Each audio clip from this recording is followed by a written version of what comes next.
document imaging is that's the biggest one we've had recently, is starting to utilize AI for we're up to like 42% of all of our invoices are auto approved by AI. A human never touches those documents. They get approved, sent to the customer, and everything goes smoothly.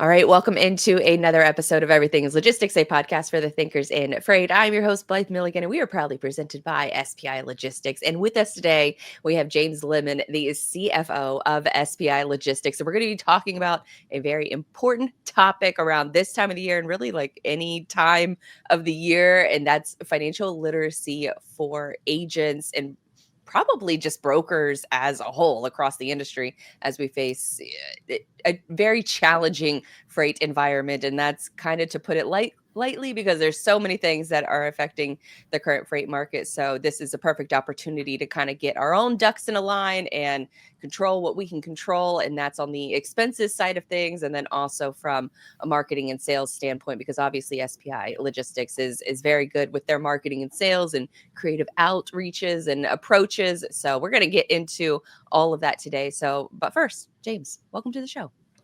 Thanks for having me. Really excited to be here and talk about all this fun stuff that bores a lot of people, but is one of the most important things you can think about. And like you said, there's very strong headwinds right now in the market, and being able to ride that out and not be unfortunately one of the statistics that are bound to come out of this potential freight recession is important.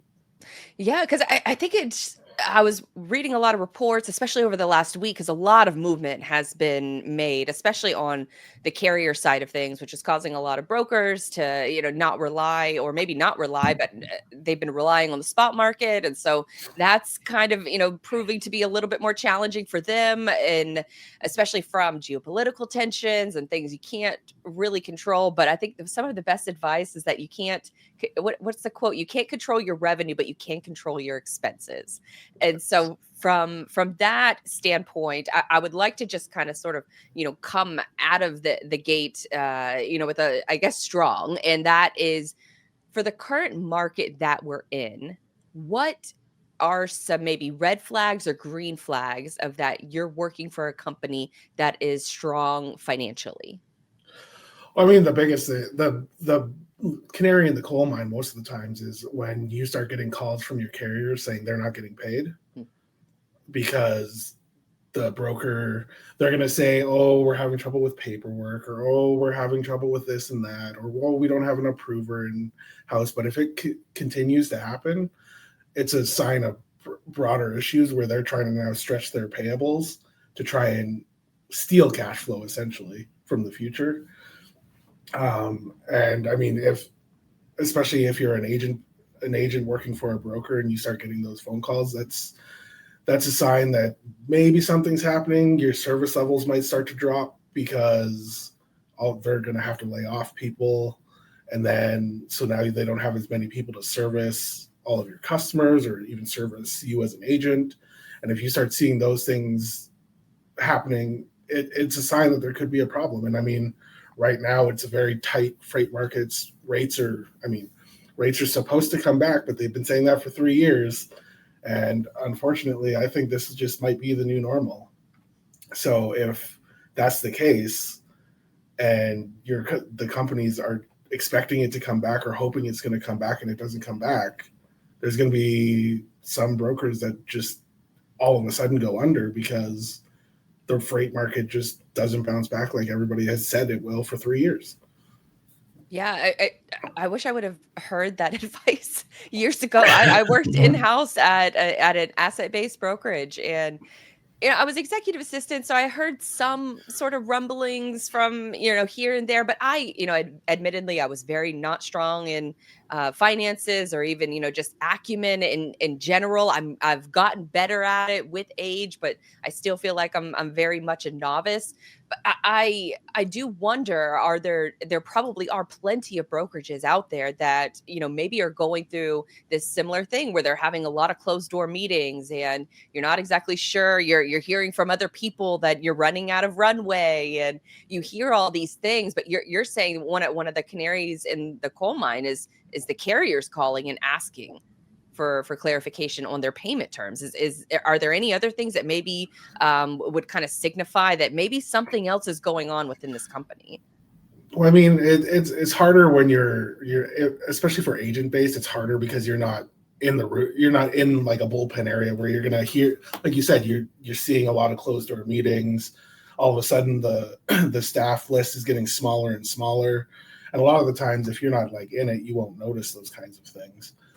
Uh, it's really just, I think the carrier thing is the biggest thing that for an agent that you can just watch out for. You don't, because having your carrier, like, that's what you're selling. You're selling, hey, we're going to pay you in 30 days.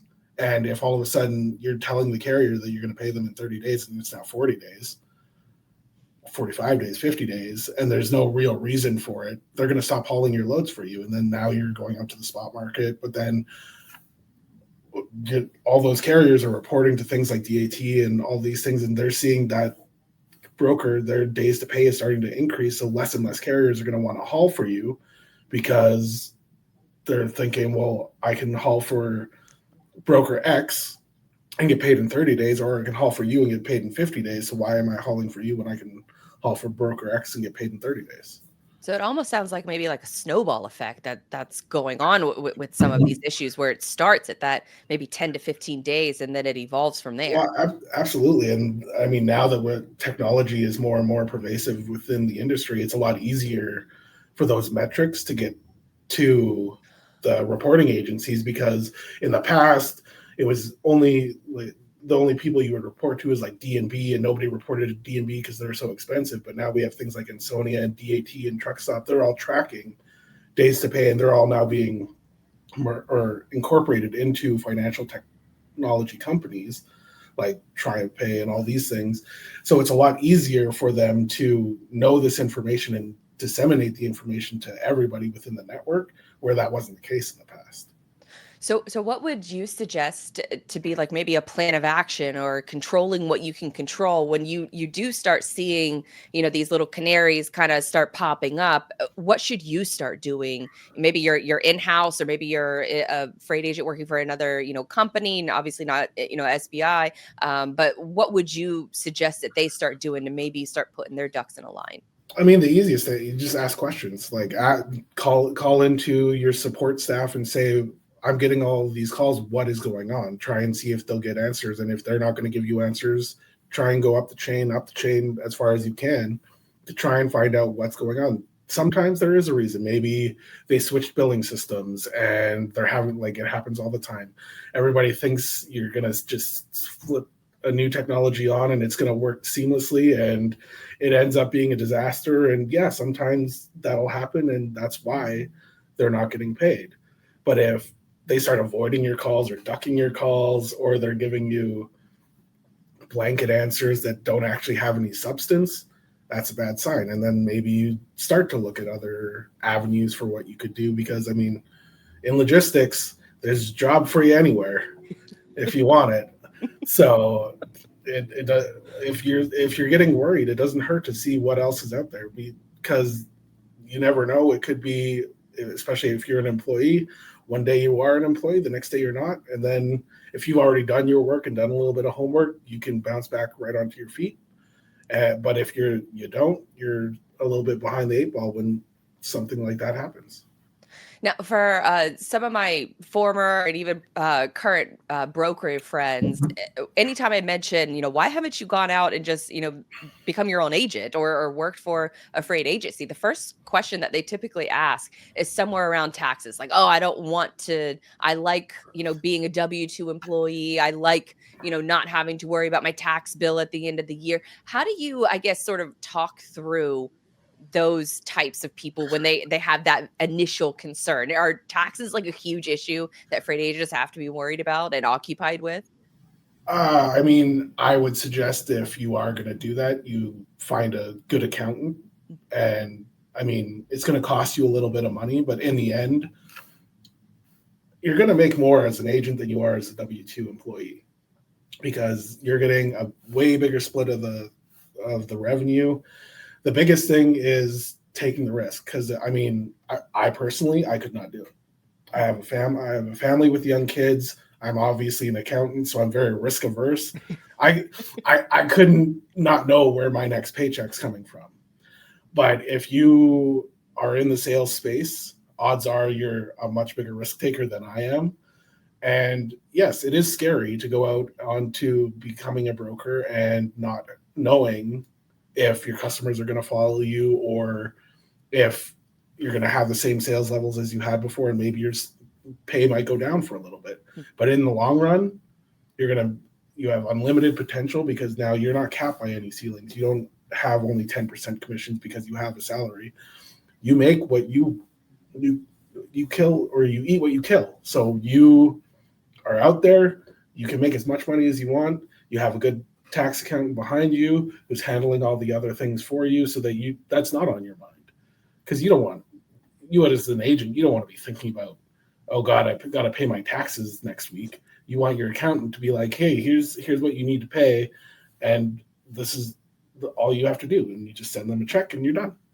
Yeah, I think it's more about avoiding also the surprise expenses, because especially in the first year of business that I really did well, when that tax bill comes due and you Yeah, are surprised by it. it can be a shock. It's always going to be a little bit higher than you think at first, because you think, oh yeah, I have all these extra expenses that I can now deduct. But when you're not paying any tax, because you don't have it just coming straight off of your paycheck, it can be a big surprise. Especially if you don't have an accountant Yeah. that's telling you to save. Absolutely. And in reality, for me personally, I would be setting aside, every time I got a commission check, I would just open up a separate account that's just there for taxes.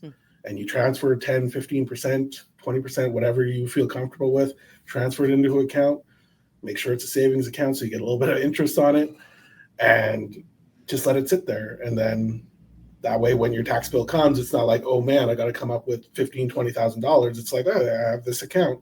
Maybe you put a little bit more in there, and like, hey, now I have a bonus $5,000 I wasn't expecting. Yeah, that's definitely the strategy to take, because when that first unexpected tax bill comes in, which I guess technically it should be expected, but it is still a real shock when you get it and you didn't expect it. I am curious, what's the first, when someone decides to become an agent, what's the first big, oh wow, expense that they might see coming? I mean, the biggest thing is probably just, you don't realize, you might have a laptop that you think is good for just surfing the internet, and then all of a sudden, when it's now your primary driver of your work, it pays to have good technology and it pays to have good hardware. So you might be surprised, that $500 computer that you thought was great isn't necessarily the best, when you now have 15 different tabs open and you're talking with carriers and you're trying to look at rates here and rates there, and all of a sudden your computer's bogging down and you can't have quick decisions because you're being hurt by your hardware. You don't realize these things, and when you're working, because now you're probably working from home, you're going to want a conducive space to work, so you might spend a little bit of money on that kind of stuff. Depends on how people work. Some people can sit at their kitchen table and just work all day, and some people need a structured area to actually do their work. It really just comes down to the person and knowing how you work best and doing what you can to make yourself the most ready for going out there and just making money.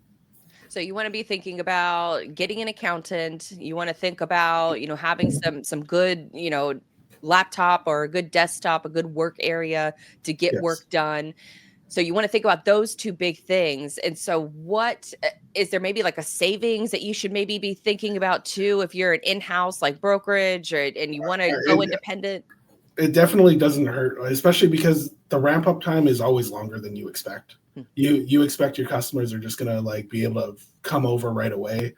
Every time we have a new agent, when we have a new agent, they come on board, they expect everything to just go smoothly, but you got all the paperwork that needs to be filled out. You got all the customer now needs to change all of their processes and set up, because they're setting up a new vendor on their side too. So they got to go through all their checks and balances to make sure everything meets their criteria. So like you said, it's smart to plan that maybe the first month you might not make any money because you're going to be going through all the setup process.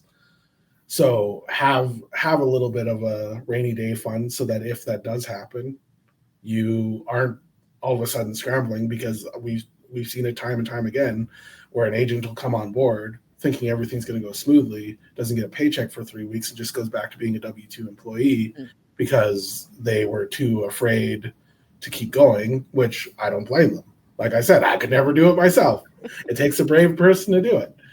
But the ones that are successful, we've seen agents who were W-2 employees making good money. And then they come on board, they have a couple of hiccups at the beginning, and now they're making like $1 million a year, which you couldn't do as an employee making a minimal commission. So what does that look? So say I am bought and sold. I'm ready to dive in. I'm ready to become a freight agent for SPI. What does that process, I guess, look like from a financial lens on that first sort of maybe 60 days? Is that when you can realistically expect to be fully onboarded, have your customers onboarded, and then already moving freight within 60 days? It should be a lot faster than that. I mean, in most cases, we can have people up and running within a week on our side. Obviously, all brokers are different, and then it also comes down to your customers.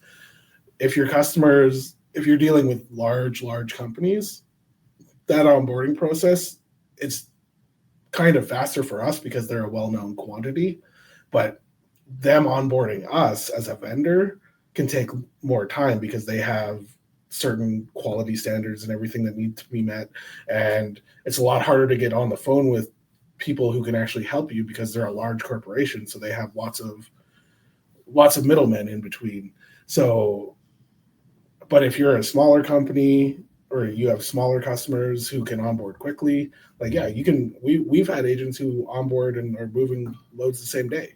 Oh, wow. It really just comes down to making sure you have everything ready to go. Like if you have customers that you're porting over from somewhere else, make sure they know what you're doing.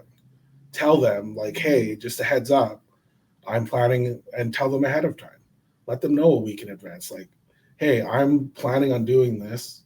You're going to be receiving some paperwork. You're going to be receiving some new stuff.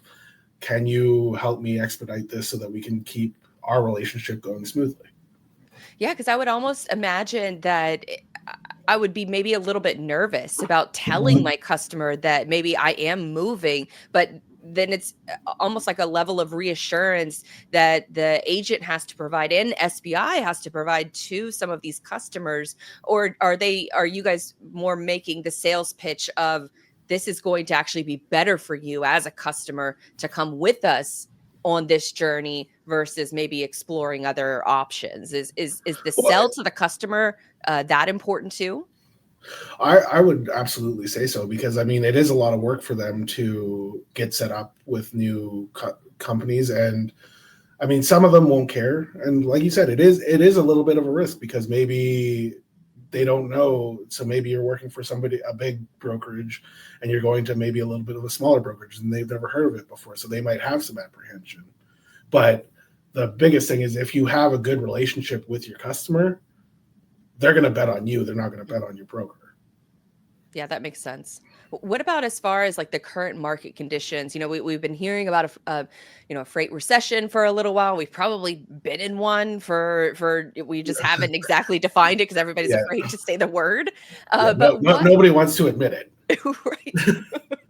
Well, I think once like the big government entities can agree on like what an actual recession is, I think it maybe could trickle down to other industries properly defining it as well. But I am curious, when I was working in-house at a brokerage, the healthy margins were, 15 to 18%.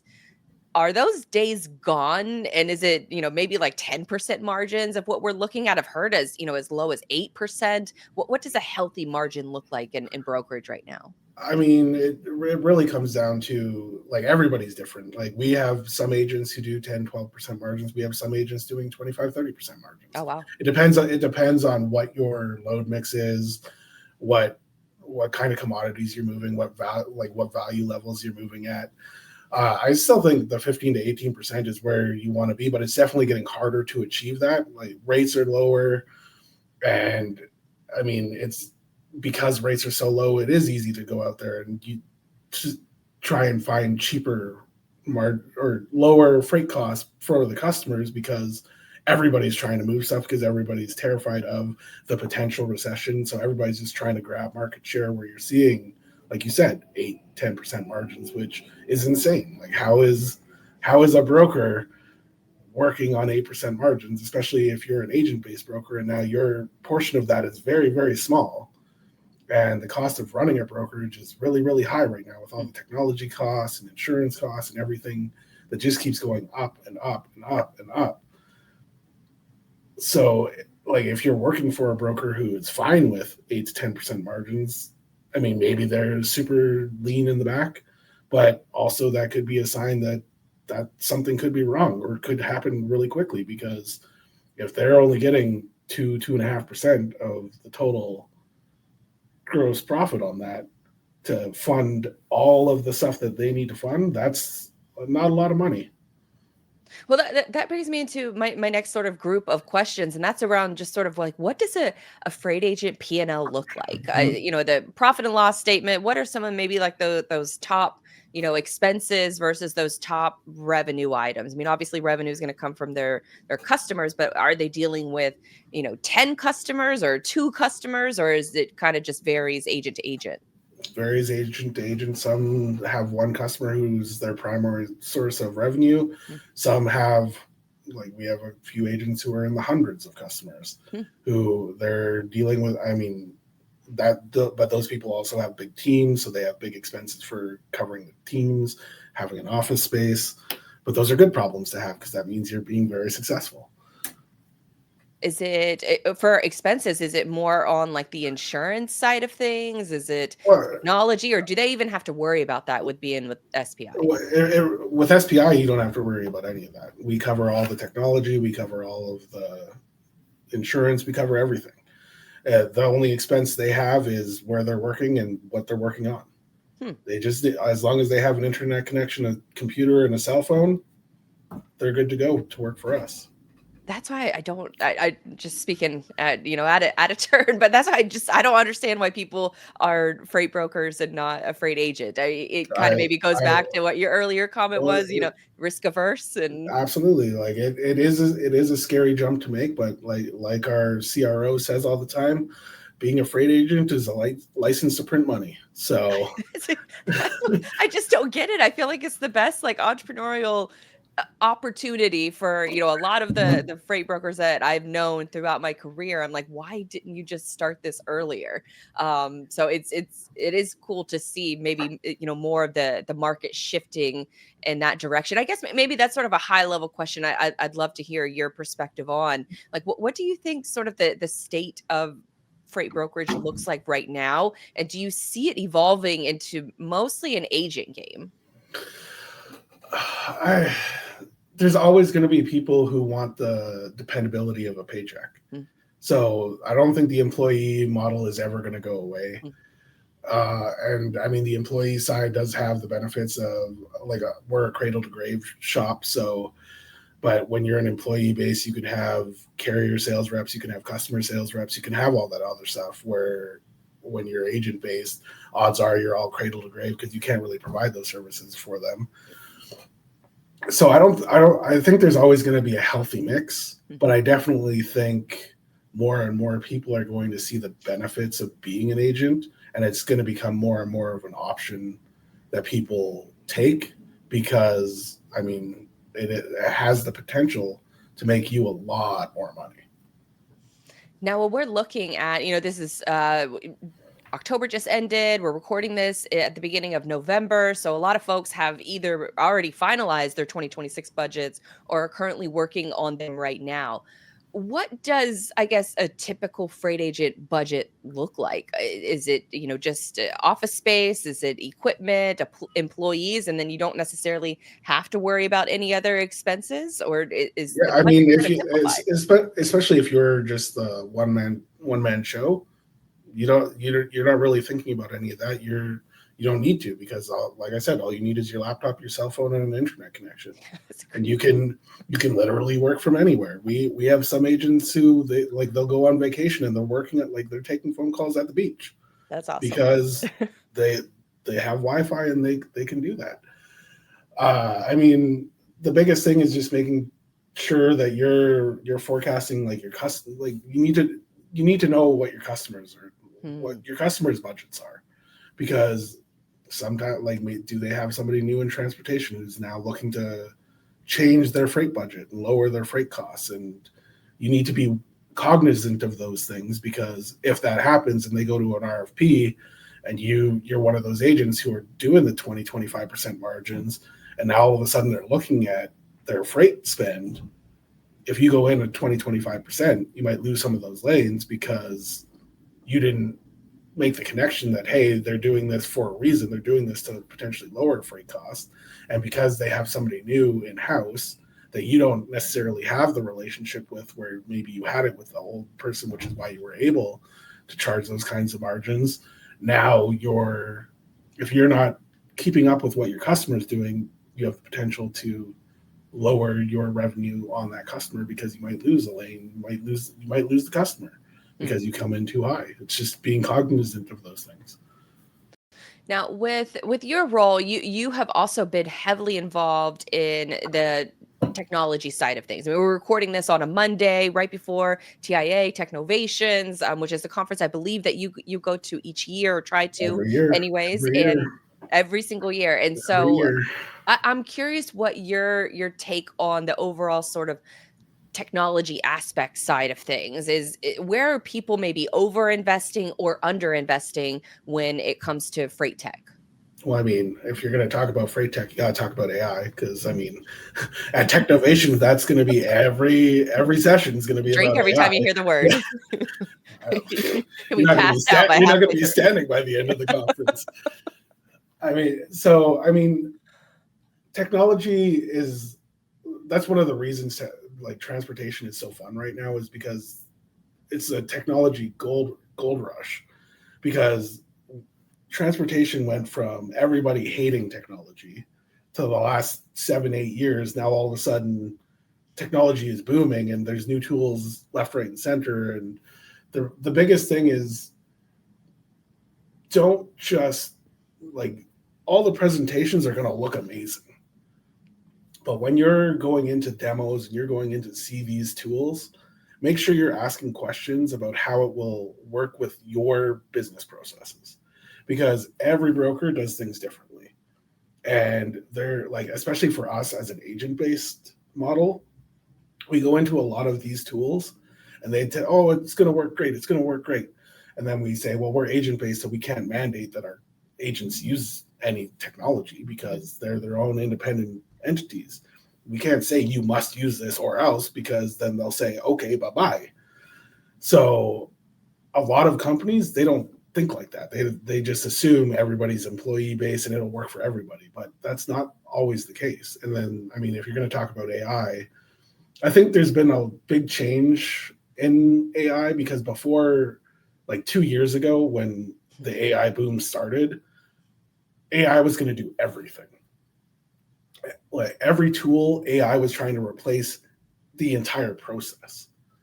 But I've seen in the last 18 months, everything's now being crunched down to, it's only taking tiny slices of processes because in reality, AI is never going to replace agents.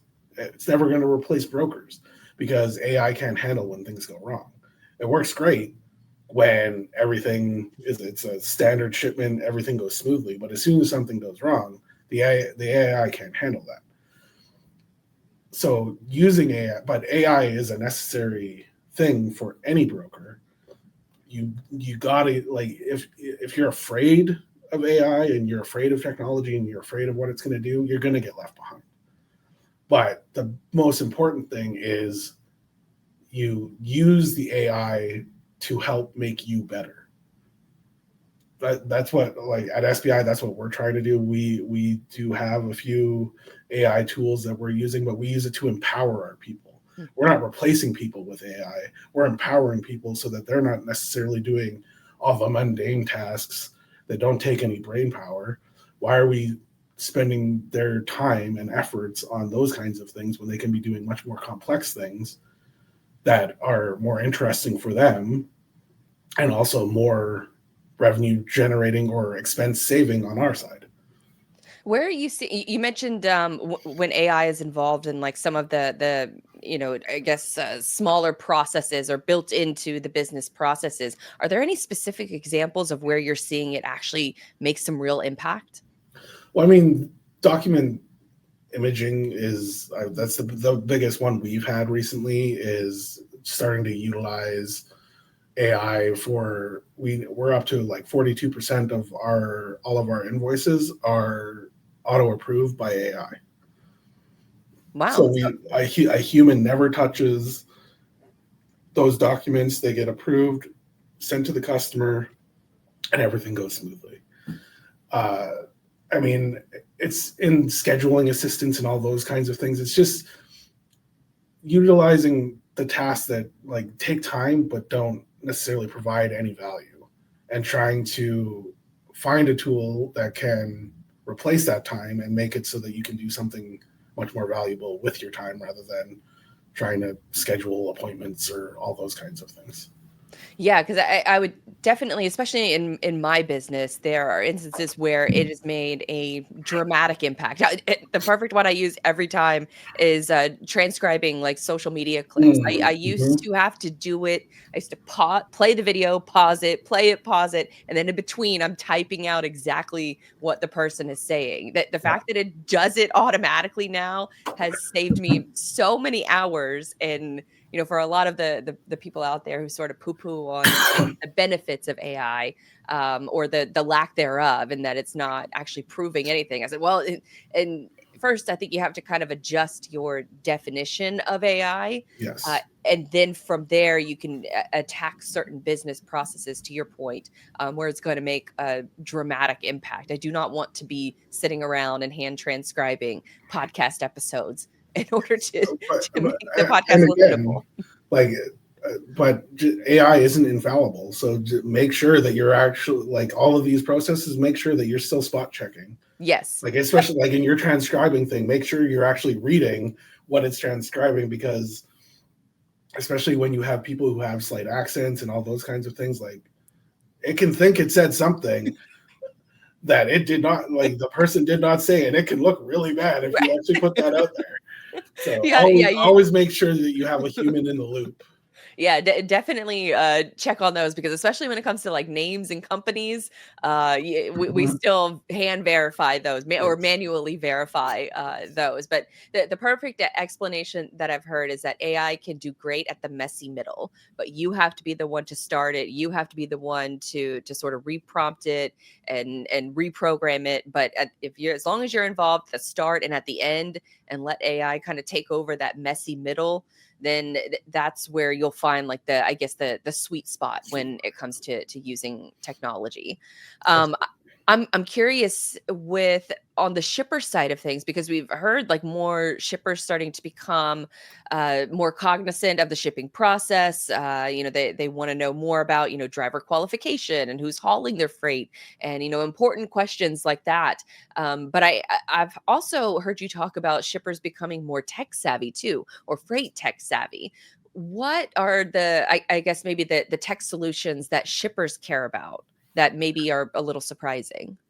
well, I mean, visibility is obviously first and foremost. We've seen a large increase in the number of customers who, when we sign their agreements, require visibility for all of their loads. Hmm. Where 5 years ago, that never happened. Like we would never sign a contract that had a requirement for visibility.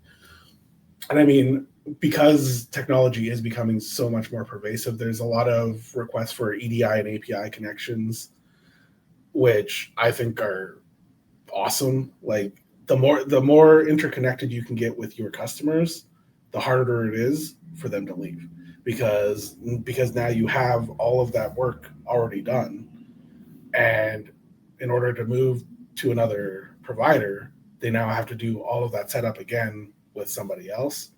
So it can help keep your foot in the door on those kinds of things. And I mean, so yeah, we've seen a lot of connections with that visibility, like I said.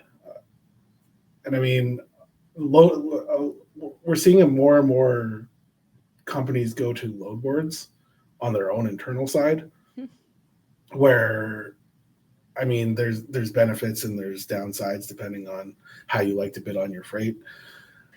And I mean, with RFPs, those are starting to get more and more sophisticated because there's more tools now to ingest that data and analyze that data.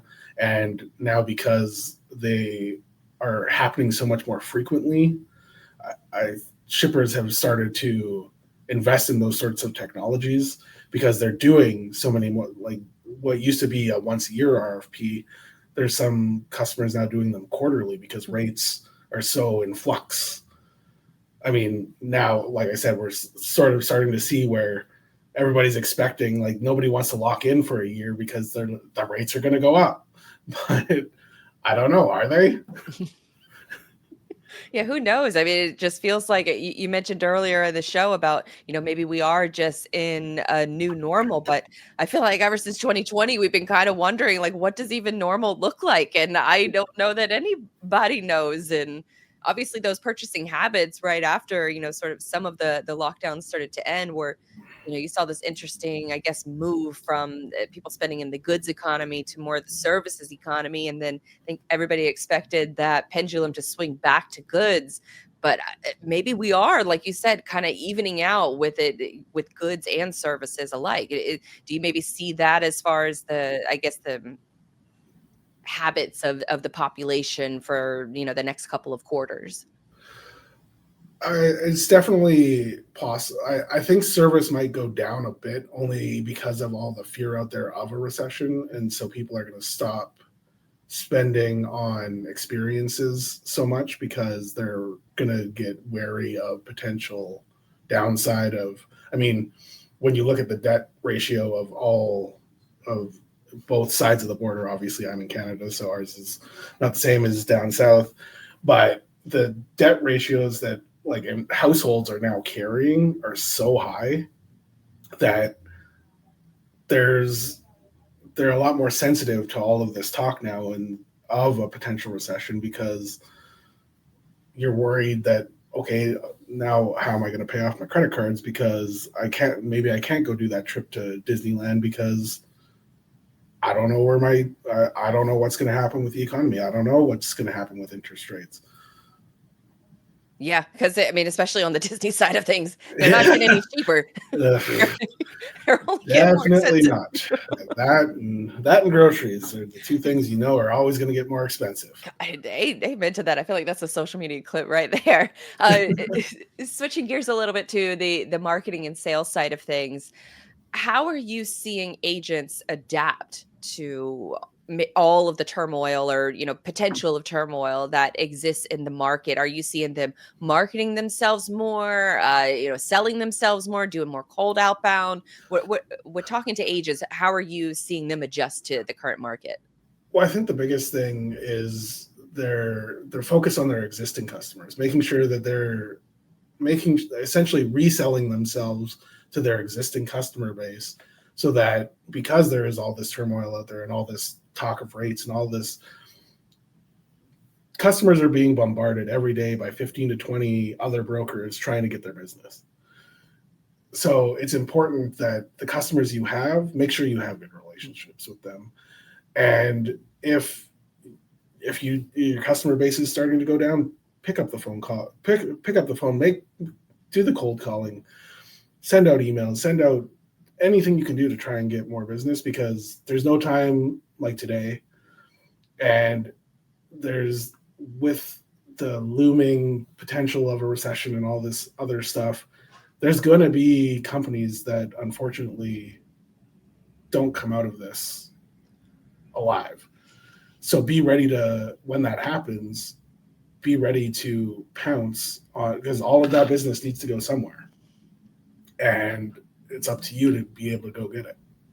No, that's a great point, especially when there is so much turmoil that's going on, seemingly, especially surrounding us, with grocery prices and then geopolitical issues and things you cannot control, No. but you can control the relationship that you have with your own people. And then also maybe alleviating or taking some stress off of your customers' plate, where they don't have to worry about moving their freight, the security of their freight, even all of the change management that would have to become involved if they were to, go with another provider, reminding them of that comfort of the worry freeness of working with you, I think is a really Absolutely. smart angle And to take right now. And I mean, another strong thing, like fraud, unfortunately, is a massive part of our industry currently.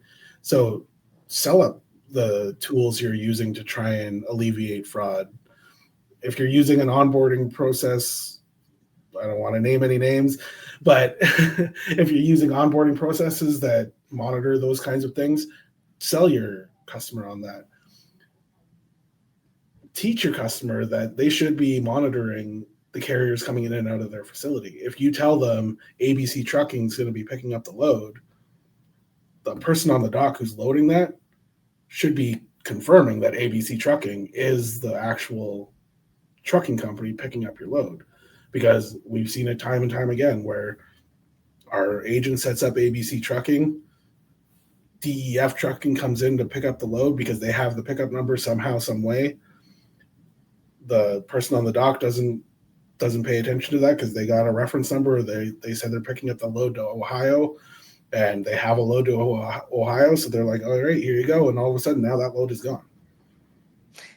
Yeah, because I remember back as you were talking, I was remembering back at the TMSA Transportation Marketing and Sales Conference that I went to back in June. Mike was there too of SPI as well, and there was a talk that was going on about fraud. And Cassandra Gaines, she asked the audience, who in here is marketing their fraud prevention to their customers? And out of a room with close to 200 people, 2 people raised their hand. So it's prevalent among this industry that the brokers and the agents, they're not telling their customers about what all of the work that they're doing to help their freight move smoothly and quickly. And so I think that that's such an important marketing lesson to hit home on, is show the work of what you're doing in the background so your customer has less to worry about, so they're not going to make a change in the future, and that they're going to trust you more and rely on you more and see you as more of the educational resource in this, sort of fraud driven environment that we find ourselves in. Absolutely. Last couple questions here. As someone who goes to a lot of conferences, I am curious from the agent lens. How would you, or maybe even like the profit and loss statement? How do you justify? What does ROI look like whenever you're going to a conference, and how can you kind of justify that from like a business standpoint? I mean, the biggest thing is, well, especially like an industry conference like TIA, it's important to at least have a somewhat of a presence, just because, I mean, it is our industry, it's all our peers, and it's a good place just to go and connect. But to get that ROI, you need to be making connections with people there who can potentially help you down the road, and seeing all of the technology, because like I said before, it's a technology boom right now. So you need to be up to date on everything that's coming out there. And if you can get a tool that saves 5 minutes a day, that's probably worth the investment you just spent to go out there for a few days to go to see the conference. So it's just making sure that you have your ears and eyes open for any potential possibilities that can help you down the road. And then I think too, from even like SPI's standpoint, you guys are always investing in new technology. And so even if you have a current tech stack or you're thinking about adding something else to your tech stack, we've had, a VP of tech or VP of IT, I believe is his title, as a Peralta on the show. Mhm. And he's talked about how he integrates all kinds of different technology for all of the agents. And so, having a partner like SPI to be able to help you with that financial burden, but also to help increase, processes or productivity, things like that. Like these kinds of decision making and the network effect that you can get by working as a freight agent for SPI, I think is just, you don't really realize that in, the bottom of your, profit and loss statement, but well, you probably do because your expenses are a lot less than, than what, a traditional brokerage, or if you were running a traditional brokerage, would be. But I would love for you to be able to sort of speak to I guess, the investment that you make in your agents, in the tools and the processes that they prefer as well. Absolutely. So we're always open to new technologies. Like you said, we have agents coming to us all the time, like, hey, we have this new tool, or we found this new tool. Can we put it onto the network? Can we put it onto the TMS? And we evaluate all of those things. Some of them we're going to say yes, some of them we're going to say no, because maybe they only are good for you and not for everybody else. But we're going to evaluate it nonetheless. And like going to these conferences, you never know what new tools are out there, because a lot of the times, like, I get 100 emails a day from vendors trying to sell me some new tool, and all of those I just ignore and delete because I get them all the time, every day. But when you can actually go and touch and feel and see what these tools do, and you realize, hey, I've seen their name like 15 times in my inbox, I've never actually looked at it, but now I see what they do, and yeah, maybe I can schedule a demo to see if that'll work for everybody. And most technology, it's never going to work for everybody, especially in an agent-based model, because everybody does their thing a little bit differently. But we're going to invest in our technology to make sure that our agents have the best tools at their disposal, so that they're not getting told no because the technology can't do something that the customer needs. All right, James, we've talked about taxes, we've talked about technology, marketing, sales, conferences, all of that good stuff. What would be maybe some end of 2025, going into 2026 advice that you would give to prospective freight agents out there that are thinking about taking the leap? I mean, there's a lot of turmoil out there. There's a lot of unknown. So if you have the wherewithal to make the jump, make the leap, now is as good a time as any, because there is so much turmoil out there. Your customer might be more willing to open up to another vendor because it's happening all the time right now. And so now might be, before everything does turn, now might be the best time to do it. You have the potential to make a lot more money. Not everybody's going to make more money. There's some people it just won't work. Your customers don't come over, something happens, maybe you can't get credit on that customer from the new broker. But if you're willing to take the risk, I think it's a super valuable risk you can take. And it just has the potential to completely change your life, because you work for yourself. You're your own boss. You don't have somebody telling you what to do every day. I mean, that sounds real nice to me.